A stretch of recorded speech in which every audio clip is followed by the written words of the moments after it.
અને કેટલા હેરાન થઈએ છીએ તો પછી આ શું કરવાનું અમારે આના છોકરાની નિશાળ બગડે એક બાજુ 3 દિવસથી મારા છોકરાનું ટ્યુશન નિશાળ બધું બગડે છે અને આ છોકરું રોવા શકે નહીં. તમે આધાર કાર્ડમાં નંબર લીક કરાવવા હા આધાર કાર્ડમાં નંબર સાહેબ કહે છે તમે અત્યારે જઈને અપડેટ કરી આવો. આમાં અમારે શું કરવું? અમારે 25-30 રૂપિયા ભાડું થાય છે એસટી માં આપવાનું.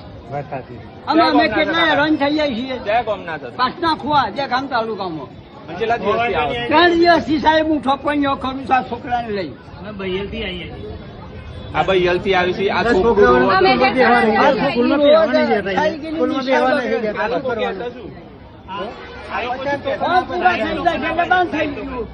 પત્તા ફોર્મ આવ્યો અને પછી મને કે બંધ થઈ ગયું. બીજા પછી શું કરવું?